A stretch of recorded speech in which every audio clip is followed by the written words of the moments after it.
Hello and welcome to today's video. In today's video we're going to look at the book Fantasy Creatures in Clay. So I've had this book for a while now and I just think it's a great book. So I wanted to share it with you guys if you are into sculpting, whether it's out of clay or even something else. This has a lot of great techniques in it. And if you're interested in purchasing the book, I will put an Amazon affiliate link down below. Now, this book does have a manufactured suggested retail price of $24.99, and I know Amazon's prices kind of fluctuate. So if it's more than $24.99 on Amazon, I would do a Google search and see if you could find it cheaper somewhere else. But if it's, $24.99 or less, please use that Amazon affiliate link because, like I said, it will also help out the channel. And it's a great resource for your sculpting some fantasy creatures out of clay or even thermoplastics or anything else. So we'll get started at looking at the book right after this.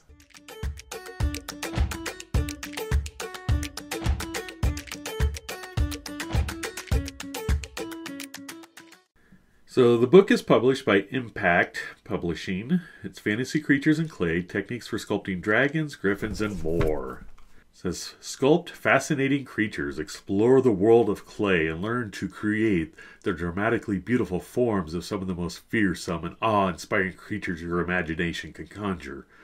Ranging from ferocious dragons to regal griffins to magnificent underwater beasts that are all here.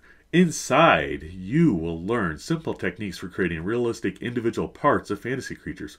Wings, horns, and bodies, everything is covered here. You will discover innovative ways for assembling those parts to form characters straight from your imagination.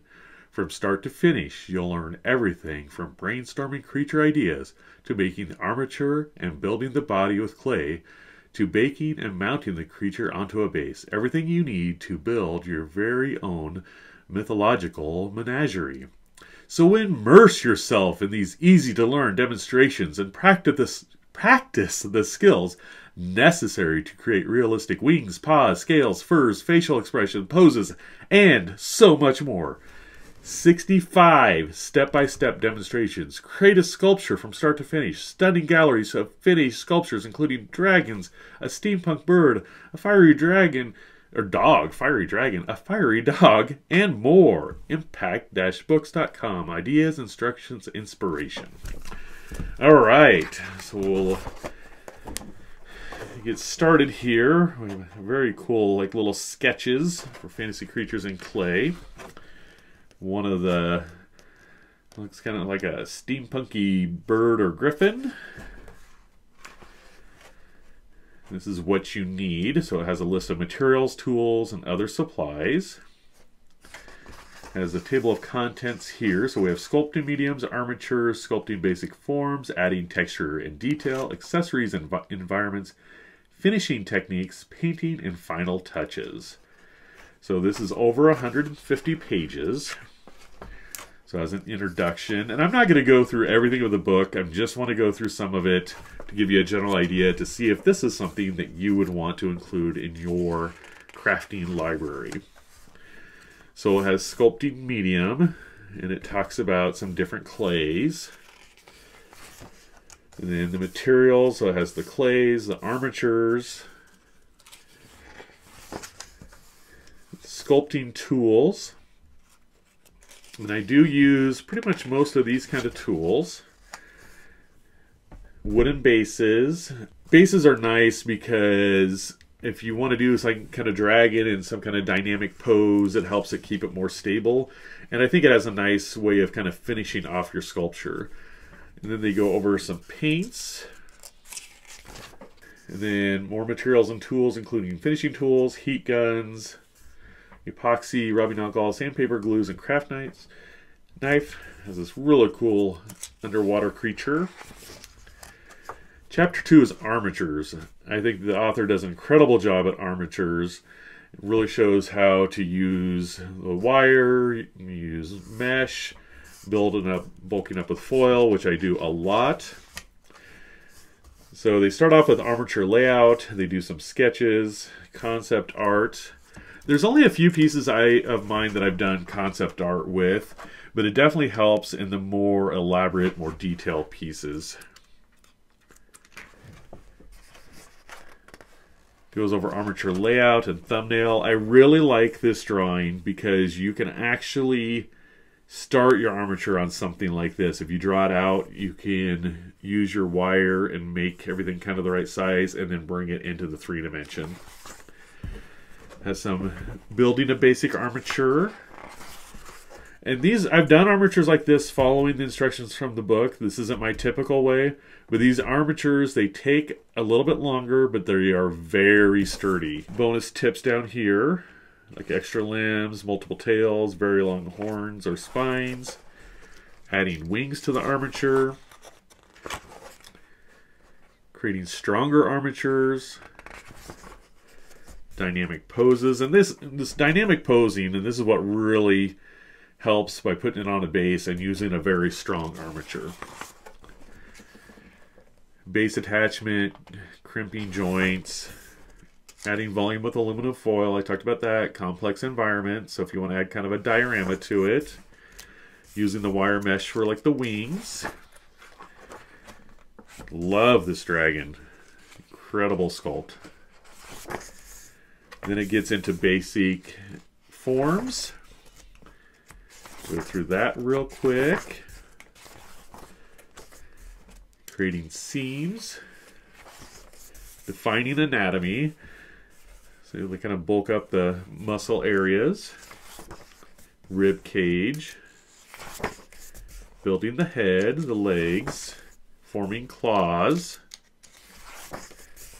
Paws. So this, and a lot of the stuff in this doesn't just apply to fantasy creatures, it applies to creatures in general.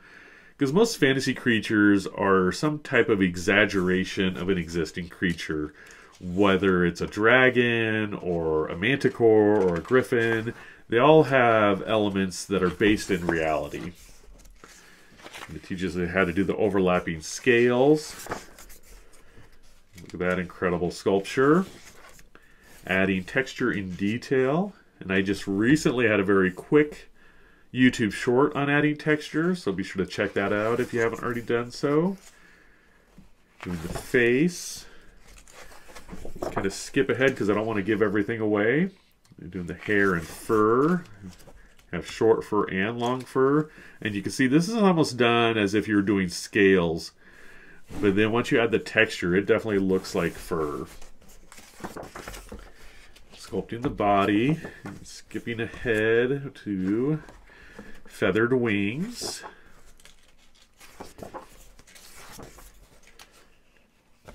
That just, that looks like that just takes a lot of time. See all those little lines that they carved in there. Same thing with more bat-like wings or more lizardy wings for like dragons. Then accessories and environments. So this is chapter 5, but see how much that adds to this character. And adding little things, or if you're going to do a base, adding little rocks and pebbles and doing the texture of the ground. All that really enhances your sculpture. One thing I've wanted to really add to my sculptures is do more diorama type pieces, because I think those tell a story, and this book helps with that. So you've got some gears and a crate. You have finishing techniques, absolutely incredible, kind of a wooden tree type dragon. It goes into baking the sculpture. Using spray primer, painting and final touches. So you have some wet on dry and wet on wet method, which reminds me of Bob Ross. Painting the base with depth. So even though it's a 3D sculpture, you can paint it and add even more depth to it. Or at least the look of more depth. Complex scale textures. Absolutely love this. So that gives you a good look at the book, Fantasy Creatures in Clay. All right, well, thank you so much for watching today's look at fantasy creatures in clay. If you like this type of video, please give it a thumbs up. And if you haven't already done so, please subscribe to my channel. I post new videos every week. Alright, thanks for watching, and remember, never stop creating. Bye!